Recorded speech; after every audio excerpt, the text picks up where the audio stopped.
Great. I would suggest that we get this started. Thank you everybody for joining us on this Friday afternoon in the UK and in the East Coast, and Friday morning in the West Coast. Thanks very much. This is I guess the fifth now in the series of the webinars that we've begun here at Bizumi, interviewing principally people from the tech sector, mostly startup or early stage CEOs. And it's with great pleasure that I bring to you today Michael Meinhardt, who's the CEO and also the co-founder of Cloudwords, which is in the translation and localization space. And we'll kick it off. So Michael, thank you very much. Appreciate you joining us today. Daniel, thank you for having me. I'm excited to be here.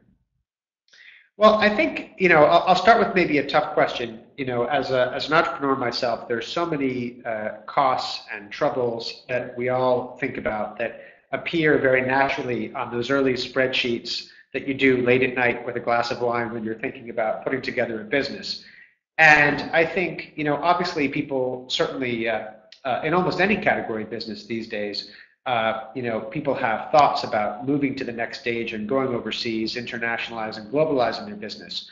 But I don't think that translation cost is something that people think about as a front and center cost. So how big is this problem? How big is translation, localization? How big is the industry? How important is it as a cost to companies? Well, that's a great question. First of all, thanks for having us again. Really excited to be a part of this series, and very grateful. Translation, in and of itself, is a massive industry, and certainly a massive problem for a lot of companies. It's a $30 billion a year industry.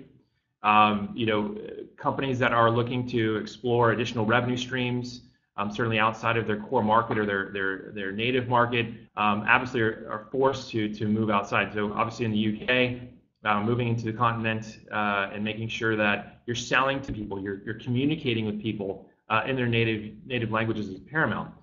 Give you a quick story. Early days for a lot of technology companies, after headcount, the second largest line item is going to be translation, especially for technology organizations that want to make sure that they're tapping into some of those immediate international revenue opportunities.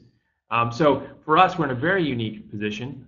We're for a lot of people, a very agile way to help organizations tap into those global the revenue streams and not have to have the upfront investment. So 10 years ago, organizations would have to 6 months in advance think through what markets do they want to target.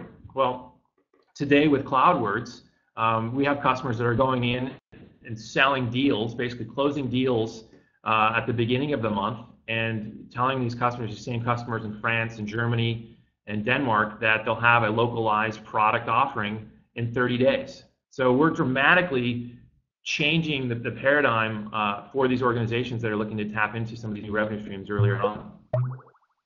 And I guess it's almost not a question, right? In a world that's globalized and connected by the web, the opportunities and the risk of not pursuing an international strategy is front and center for organizations much more quickly than it would have been 30 years ago, where you could live in a local market and perhaps be uncompetitive from a price perspective on a global basis. But now, everybody can buy, particularly software products, people can buy, or services people can buy globally, no matter where they're based. So the need to localize and localize quickly happens earlier in the development of a company. Absolutely. One of our customers that we work with is based in London. Shazam Entertainment, which is one of the largest iPhone apps, the leading music iPhone app that's out there. They're navigating 30 different languages with 15 to 16 different marketing campaigns. So if you look at that, those organizations, not only does their product need to be localized for the iPhone, for the Android, but they're also having to localize all of the marketing material that goes along with it. So when you start to think through as an organization what your brand, how you want to brand, how you want your tone of voice to really come across in those different regions, the problem of localization becomes quite complex. It's no longer sufficient to say, gosh, let's go and create some content in our native language and let's go throw it over the wall and get somebody to translate.